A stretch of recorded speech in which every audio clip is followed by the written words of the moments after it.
Good afternoon. Welcome to BYJU'S exam prep. Welcome to your Tuesday editorial analysis. Please forgive me for my voice.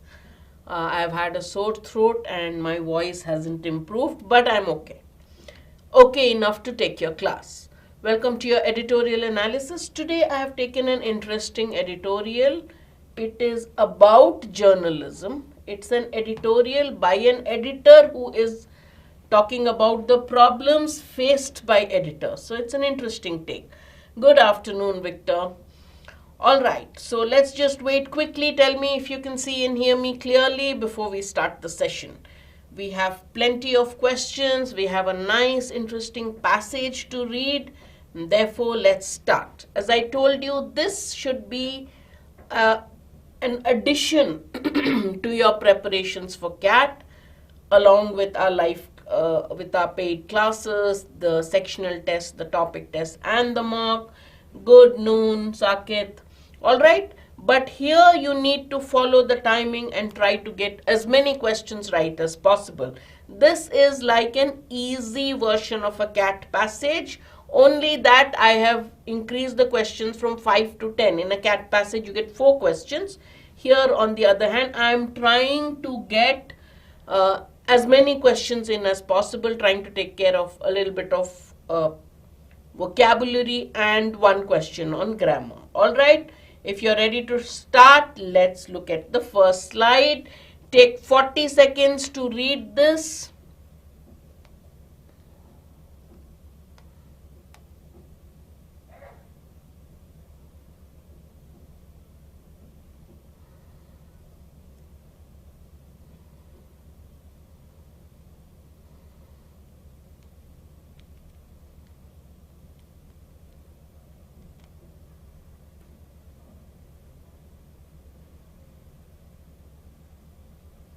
This is easy to moderate.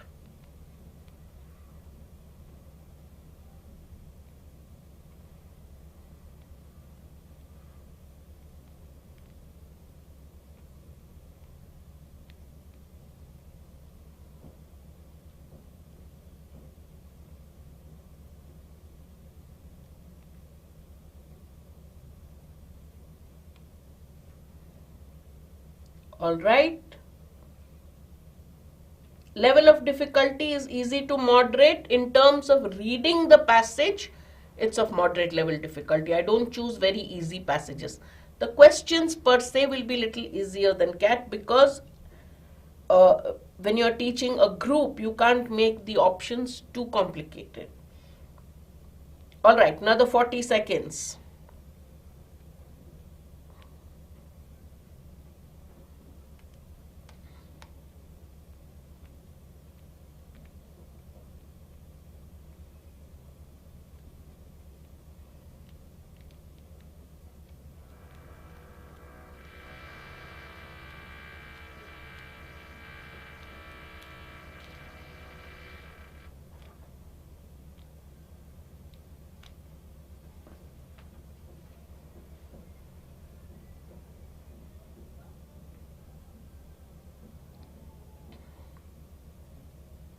Good afternoon, Priyanka.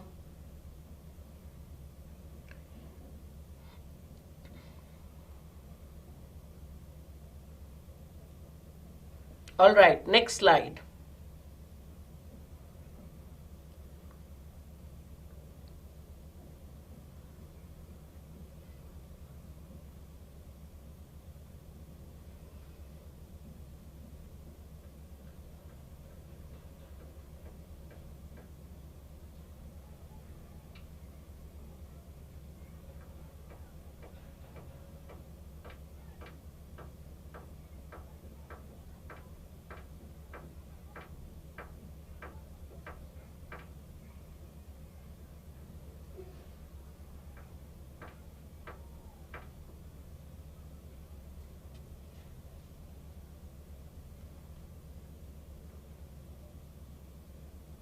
Next slide.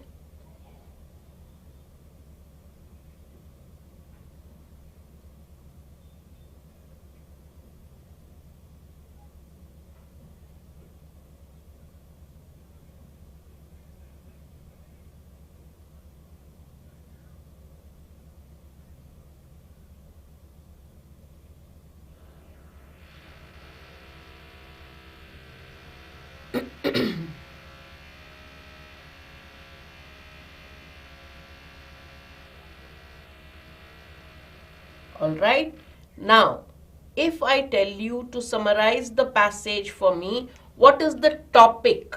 What is the topic or the subject of the passage? What is the author talking about? Give it to me in a sentence, give it to me in a word. What did you think were some of the main words? What do you think the passage is about? Type in your answers quickly. That'll just give you an idea. In CAT, you read the passage once, you tell yourself what is the passage about before you really look at the questions. I hope you do that.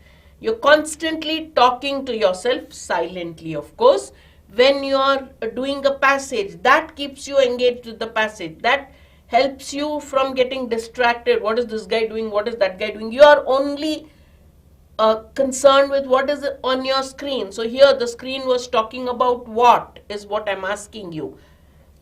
Media freedom, all right. Was it so much about, okay, media freedom? Yes.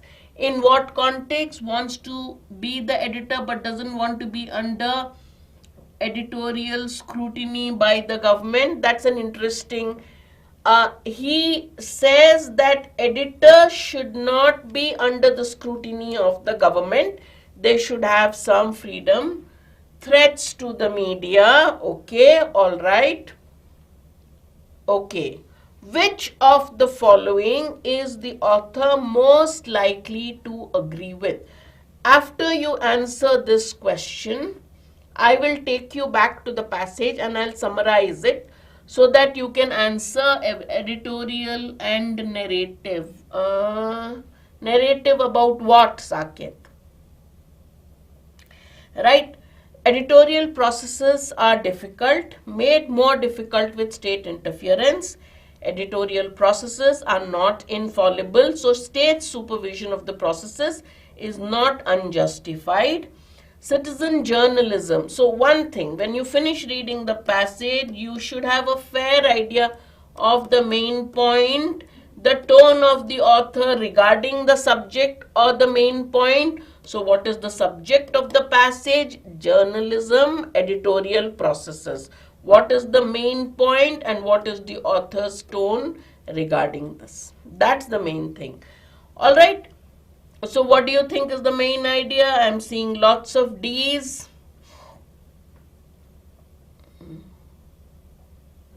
Vedant thinks it's A. Tarun thinks it's A. Before I show you the answers, let's quickly go back. Knowing the main idea is a very important aspect of getting your accuracy higher in any exam. All right. Now, to know the main point, you have to first read the passage properly, quickly and properly. Lots of A's and lots of D's. So, the option is between A and D. All right. Good journalism, Carl Bernstein of the Watergate fame said, is trying to obtain the best attainable version of truth, which is a simple matter but difficult to achieve. All these Americans they love to play with words. This search for the truth becomes complicated in situations of conflict when different sides have different versions of the truth. So the objective of journalism is try to get to the truth. The best version, possible version of the truth. This seems simple, but why is it difficult? Because in conflict, there are always different sides of the truth. There was a joke. There are always three sides to a story. His side, her side, and the truth. Right? So your version of the truth may be close to the truth, not actually the truth. The dominance of electronic and digital media which demand so now, multiple vantage points, multiple perspectives can lead to multiple versions of the truth, but a reporter has to be objective. 10 people be telling him 10 things and he has to be objective and file a copy before the deadline. The dominance of electronic and digital media which demand instant reporting has made the handling of conflicting versions even more difficult. You have 5 versions. What is the truth? You need some time to find out. But because we are in the instant age, instamart age, everything is now as it is happening, you want the news. So to give you the objective version of what's happening becomes even more difficult. When the state tries to be the ultimate arbiter of the truth and uses law and police to discipline the media, the journalist is faced with an impossible situation. As it is, you have a difficult situation, and then you have the state sitting there trying to tell you what is the truth and what to report. Then it's impossible to know what is the truth. Journalism therefore turns into a conflict with law. This is what I'm telling you, report this. But I want to find out what's happening, and then the police comes into the middle. So a lot of facts are in this. So basically, this is a difficult time for journalists. Getting the truth is difficult. When you have the state sitting on top of it, it becomes even more difficult. Reporters who seek to unravel facts about ethnic, caste and religious conflicts have been facing a lot of problems, faced various charges in recent years. Why? The state has been clear that it wants to restrict reporting or direct it in a particular course. The state doesn't want everything. It wants reporting to be done exactly as it wants. The government wants to use fact-checking as an instrument of control. This is on one side. When the state claims monopoly over violence or fact or even truth, its dominance over society becomes unchallengeable. State has monopoly over violence because state violence is justified. Citizen violence is violence. State under police, with the police, state violence is justified. So it has monopoly over violence. When it seeks monopoly over fact, reporting and truth, that becomes, it has total control. It will have total control over the society. While the states attempt to control the media through formal, now here, why is the state doing it? There is a reason for it. The state's attempt to control the media through formal or informal means is dangerous. But why is it doing it? Because what is also dangerous is the proliferation of misinformation. Everybody becomes a source of information. A lot of people just keep spreading misinformation. That is even more dangerous. It spreads panic among the people. It spreads strife. It triggers violence. That is why the state wants to control the narrative. What truth is being released to the public? That's called controlling the narrative.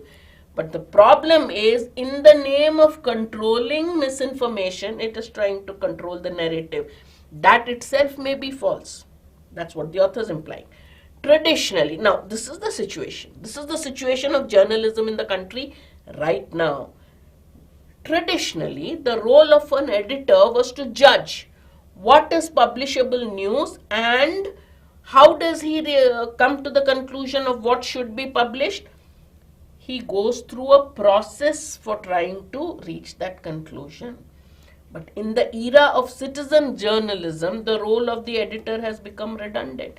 You are publishing, earlier the editor controlled what was published. Now my WhatsApp gives me full freedom to publish what I want. So the age of the citizen journalist has made the role of the editor redundant. Nobody checks whether what I am publishing is publishable. Should it be published or not? There is no process. Anyone can write or broadcast anything without verification or adherence to any rules. That's how false news is being spread. This is part of an anti-elitism that has gripped all democracies. The demise of editorial process in news production has had violent consequences. The editorial processes have gone. Anyone and everyone is publishing what they want, and this has had violent consequences. But using law enforcement to resolve this problem will only lead to authoritarianism. Having state control and violence to law enforcement to control this process, that is not the answer. The answer lies in reviving the role of the editor, re-establishing the rigorous process of news gathering and dissemination. Why has the editor given such a big bhashan? Because of what happened in Manipur. It's interesting that the Manipur government is targeting the Editors Guild of India. Why? It is saying that you are undermining professional standards in reporting the ongoing conflict in the state. An EGI team, an Editors Guild of India team, produced a study, produced a report on the conflict in Manipur. And according to the state government, this report is promoting enmity between communities. This matter has gone to the Supreme Court. The Supreme Court is examining the entire episode and will decide on quashing the FIRs against the EGI team. The fundamental question being probed by the state, what is the role of the Supreme Court here? What the state is seeing is whether, excuse me, reportage, if opinionated or even erroneous, can attract criminal liability. Okay, maybe the report was erroneous, maybe the report had some opinions of the editors which the government did not like, or the government said was wrong, or maybe it was actually wrong. But does it really attract criminal liability? Can there be a case against the person who's writing this report? The Chief Justice of India has asked the Manipur government whether the report, which according to the journalist's best knowledge truthfully presents the situation on the ground. The Editors Guild of India said, we have truthfully presented what is happening on the ground. The Supreme Court has asked the Manipur government. This is what the report, the person who reported it, he thought this is the best version of the truth. Whether this can be construed as an element to provoke communal violence. Manipur government said this report has been released to provoke communal violence, and the author is saying that this report can be seen as a deliberate attempt to provoke communal violence on the basis of prosecution under 153A of the Indian Penal Code. What is that? The right to free speech. Well, an opinion may be right or wrong, but you have a right to express your opinion according to your right to free speech. Right to free speech includes the right to express a wrong opinion. An erroneous point of view, maybe opinion is wrong, but that cannot be criminally prosecuted or come under criminal prosecution under section 153A. Okay. Now the editor says, what is the solution to this problem? Not that the editors or professional bodies are infallible. They can make mistakes. Editorial processes often get it wrong. Editors are not gods. Of course they make mistakes. But the solution to that is not to have the state guiding you on what you can print and what you cannot. Having the state as the super editor is a deeply problematic solution. So news platforms, professional bodies, state and the judiciary should support the editorial processes. The social media, the competition among platforms, polarization in society make the editorial process more difficult.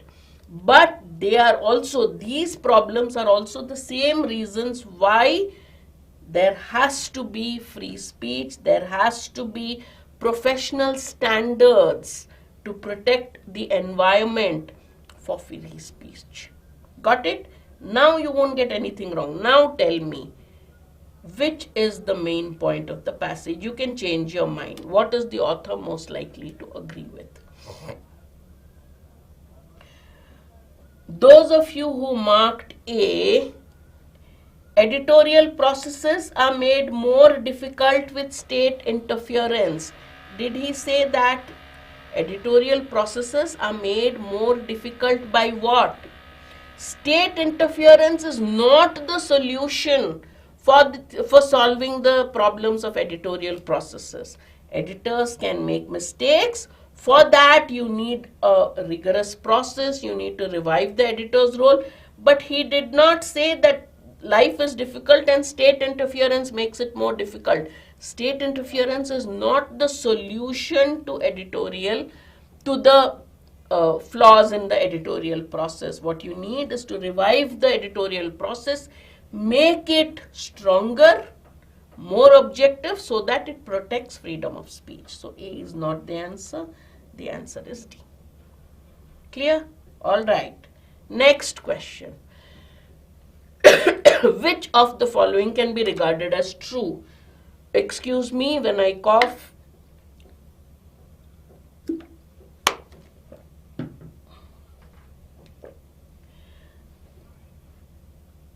The editorial process has largely remained the same despite the emergence of digital media. Editors enjoy unconditional freedom to publish news as they enjoy impunity from law. Means they cannot be punished, they cannot be prosecuted. Competition among various platforms is the most significant reason for problems in editorial processes. An editor who expresses an incorrect opinion cannot be prosecuted under the relevant section of the IPC. What do you think is the right answer for question 2? A, B, C or D? We've read the passage, we've summarized it. What is the problem? What is the reasons for the problem and what the author believes is the solution. This is a problem, but is it the most significant problem? Right? So the answer is D, an editor who expresses an under right of free speech and erroneous opinion cannot be prosecuted. All right? Okay. Now, when you get this question, and you will get it in CAT, which one of the following statements, if false, will contradict the arguments of the passage? That means, what exactly are you looking at? If this option that is given is false, then it will go against the author's statement. So what kind of option are you looking for? Something that goes in line with what the author is saying, something which goes against. Have that answer in mind and then look at the options. You can answer it easily.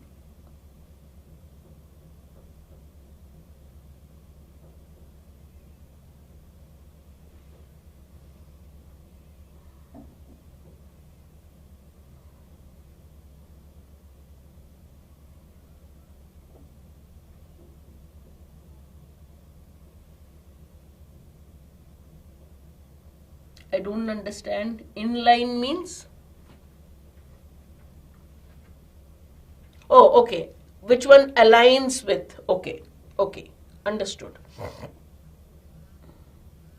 Which one aligns with the authors? Exactly, Victor. True. Understood. Now I understood.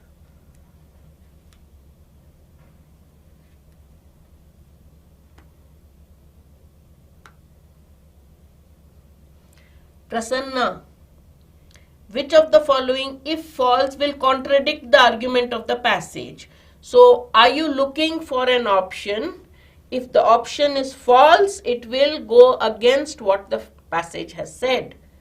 Right? So, Nidhi and Prasanna, are you looking for an option which agrees with what the author would agree with, or which contradicts the author's argument? Understand from the question and then mark your option. If what has been given is false, let's say option B is false. That means if B is false, I've seen a lot of answers for B. If B is false, what would it mean? The lack of editorial processes in news production has not been inconsequential. The lack of editorial processes in news production has had significant consequences. Correct? Alright. Isn't this what the author has said? So if this is false, it will not contradict the argument in the passage. It will go in line with what the author has said. So how will it be B? Understood? Paki, Siddharth, Ajay. Understood? Now Siddharth, if it is C, again, The reason I said you is you changed your mind and you said, okay, what has the author said about citizen journalism? It has made the authors, it has made the, excuse me, so a role of the editor redundant. So if this is false, it says citizen journalism has made the author's role not more powerful, irrelevant, so redundant. So will it contradict what the author has said? Don't, Victor, this is exactly the type of question you get in CAT. You know the answer to it, but you mark it wrong because you don't understand the question. Just choose a passage which is exactly what, just choose an option which is exactly what the author has said. This is opposite to what the author has said, this can't be the answer. This is opposite to what the author has said, this can't be the answer. The role of the editor has become obsolete in the digital age. He says no. To keep free speech alive, the role of the editor has become even more important. So this is also wrong. This is exactly what the author has said. If it is false, it will say that this is not important. If you say this is not important, it will go against what the author has said. So you look for an option which is exactly what the author has said. If it becomes false, it goes against what the author has said. Therefore, it goes exactly what the question is saying. So A is the answer. The question is not hard. You don't have to mark the option before you understand what you're looking for. Just close your eyes and say, am I looking for? So it's like double negative. You will say, if it is false, it should contradict. All right. So if what has been given by the author has been given here, then if it is false, it contradicts. So you just look for an option which will say exactly what the author is saying. The other three will contradict what the author is saying. If they are false, they will go in line with what the author is saying. Okay. Very often, this is the question you get wrong in the, you mark the incorrect option because you don't go through this process. When I get the question also, I hate it, and my sentiments are similar to Victor, only I won't use the swear word. But the question here is that you just have to be careful. Okay? All right, next one. First, understand the meaning of this sentence, okay? Like when I sit in office, next to me is a quant expert and a DILR expert. So sometimes they ask me some question, I tell them, can you tell it to me in English, please? Function or something, they'll say exponentially, arithmetically, arithmetic progression, geometric progression. I said, kiya tha. In the past, I was owned by those terms. Now no more. I only have to deal with English. So tell me in English, I'll answer your question. Sometimes when they frame questions. So the same way, put this in your own words and then you can understand which of the following is not true or which of the following is true. It's a very simple question. Only the question seems difficult. It sounds like a Shashi Tharoor sentence. All you have to do is simplify it, then the answer is very easy. Good journalism, Carl Bernstein said, is trying to obtain the best attainable version of the truth, which is a simple matter but difficult to achieve. All right. Which of the following is not true?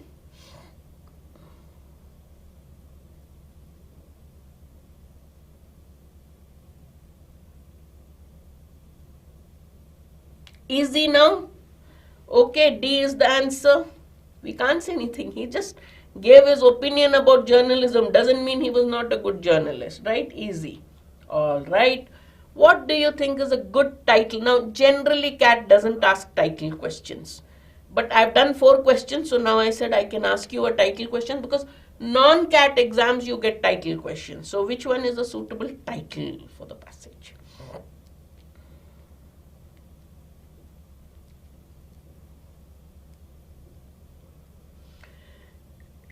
The title has to align with the main point of the author. If I say journalism, it's too broad. Demise of journalism, broad, narrow, extreme, out of scope, what is it? So what do you think is going in line. When you read it, you say this is, yeah, exactly tells me the main point.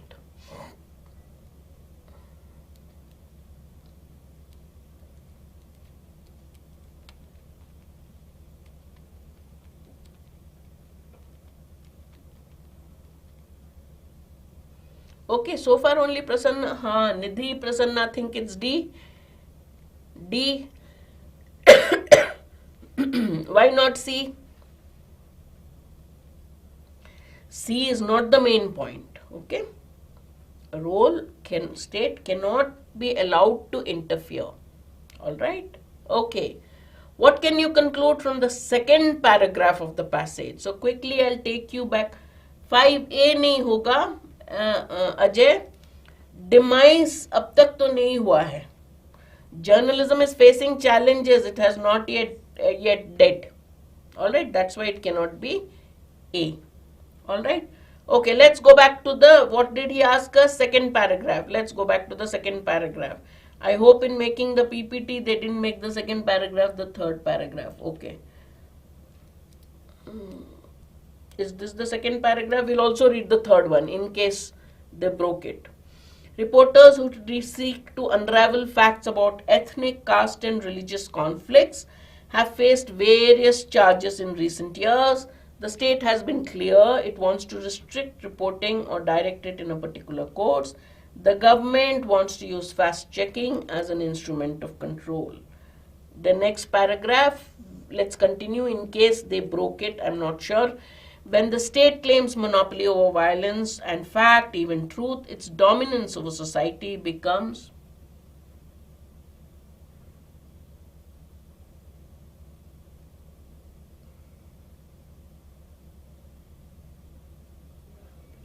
Victor, true, but NMIMS there's no minus marking and you have why do you have to take such a defeatist attitude? It's an easier exam in the sense that there is no minus marking. It gives you a sense of freedom when there is no minus marking.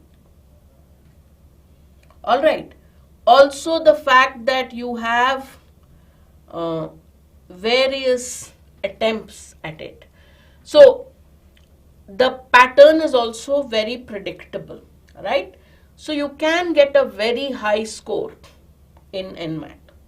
Alright, so 99 percentile, 99, 95 plus is not that difficult. Just if you really want to get into NMIMS, put your heart and soul into it. I will see you today at 7 p.m. We'll do the verbal reasoning part, which I'm doing as part of the crash course for NMIMS, okay? When have you booked the slot? Alright, what can you conclude from the second paragraph? State has monopoly over violence and fact-checking. State has complete control over the media. There's a rampant spread of misinformation by the journalists. There's a conflict between the state and reporters on controlling the narrative. Which one can you definitely say is true? So the second paragraph is the one that I read, not the next one.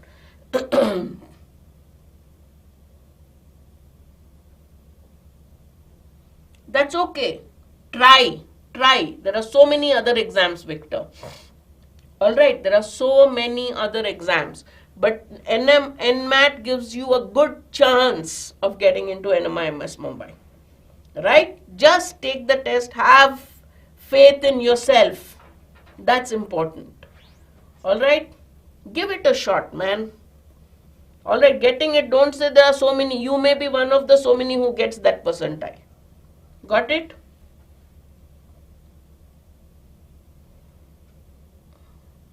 Remember, conclusion means has to be definitely true based on what has been given. Has he said the state has complete control over violence and fact-checking?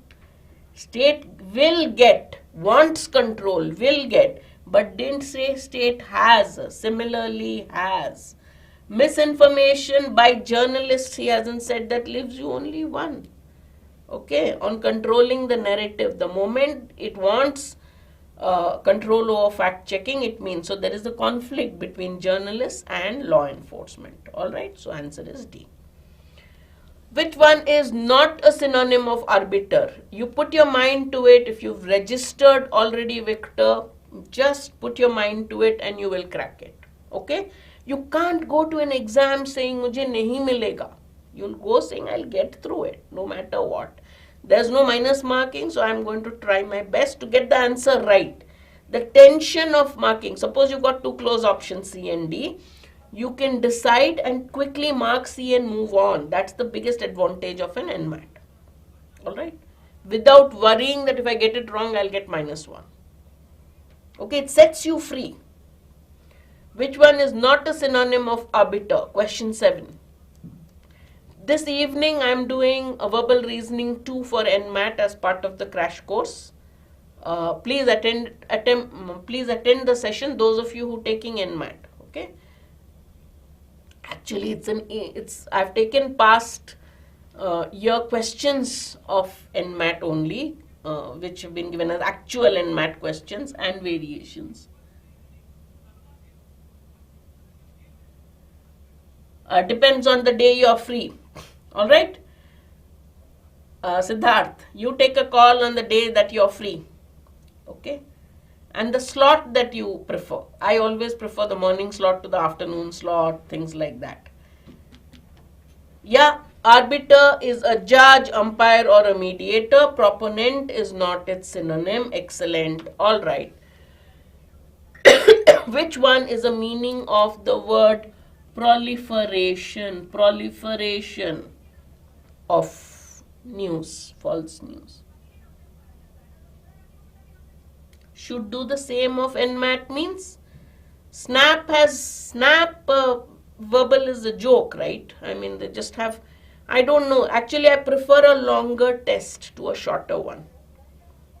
Any day a longer test is better. It challenges you on other things.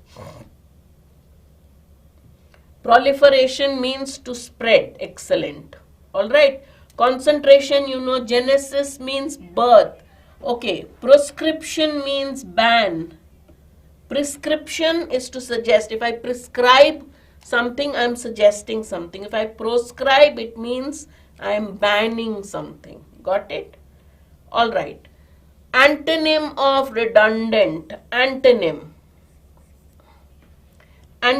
of redundant.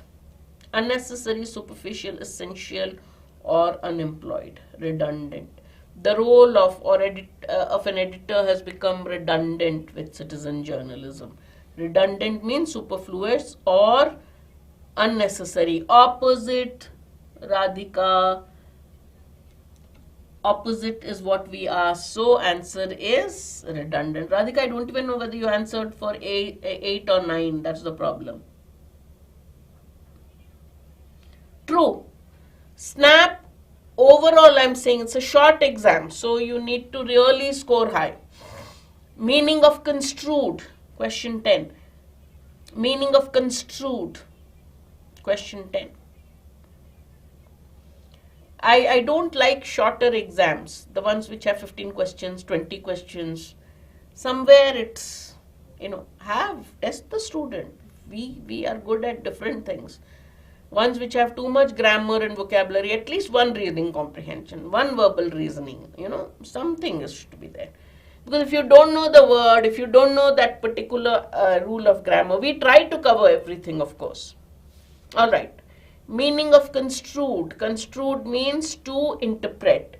Right? He misconstrued my meaning. Like here, I didn't say Symbiosis is not a good institute. I just said the SNAP exam is not one of my favorites. I like NMAT.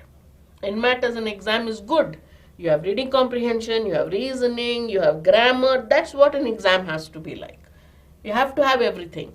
Alright, which one of these is grammatically correct? Long sentence, I know. It's there in the passage. But which one is correct? It deals with one question in grammar that most students are a little unsure of. So I thought I'll give it.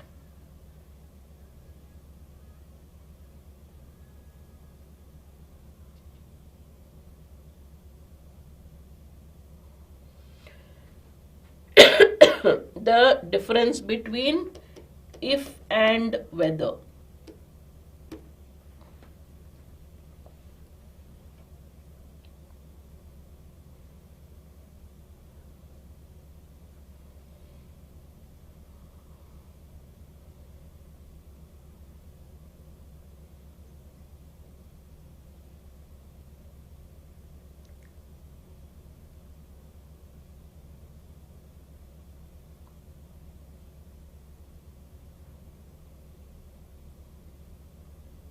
Okay.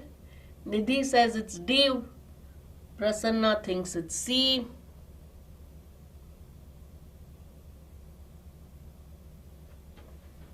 If reportage, right? If or not, whether or not, and whether. That's the difference you have to choose. Whether itself means whether or not. Whether means this or that. Alright, so whether or not is a redundancy. So it has to be just whether. If is normally used for a condition. Alright, tell me whether you're coming. Means whether you're coming or not, you have to tell me. My interest is only in aa rahe ho ki nahi aa rahe ho. Tell me that. Okay? Tell me if you're coming means agar aa rahe ho to bolna. Otherwise, I don't care. Don't tell me. If is a conditional. If this happens, then this happens. So if introduces conditions, whether has to be used for options. Whether reportage can attract criminal liability. So whether is here. We are not talking of condition. We are talking of, is it really? Not a condition. If reportage does it, then what will happen is not what he is saying. Whether reportage itself, is it a criminal offense or not, is what we want to know. Got it? So the answer is D. Alright guys. So those of you who are interested in joining, or I hope you are, that's the whole purpose of this, to tell you our pedagogy. Take your free trial, enroll in our sessions. We have toppers, people who've done very well, joined the best colleges. We have a comprehensive CAT program. For that, we have an scholarship test. All right. XGMT is for what? XIMB, is it? All India Open Mock XGMT. Yeah. Good test. It's a good one. XAT is my favorite exam. All India Open Mock, take it 29 September to 8th October. Okay. And the moment the test is done, you can see our attempt videos, you can see our video solutions, you can benchmark yourself against other students who are taking the test. Very important that you take all the mocks, but open mocks almost mandatory. Alright, join our social media networks. Alright, the next, and as I said, if you are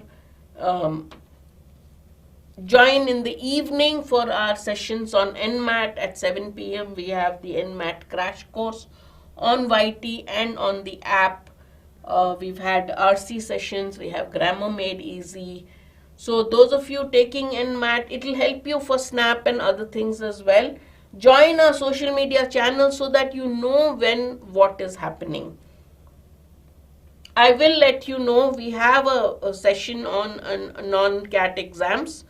Alright, on exactly XGMT, XIMB, similar. See, your preparation for CAT will take care of most.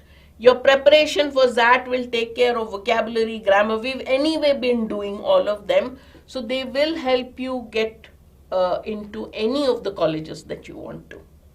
Alright, I personally feel that XAT, though they say is a more difficult exam than CAT, it is more predictable than CAT.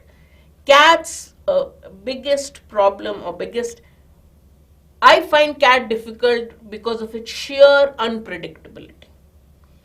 XAT on the other hand is very predictable. You know the RCs will be difficult. You know the CR will be a little easier. You know decision making, one set will be difficult, the others will be doable. And you know that you have to play around with your time.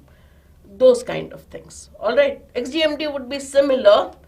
Okay, we will do a session on XGMT also once we start our series on ZAT. Alright, so join me at 7 p.m. today, those of you who are free, for verbal reasoning, critical reasoning, the kind of questions you get in NMAT.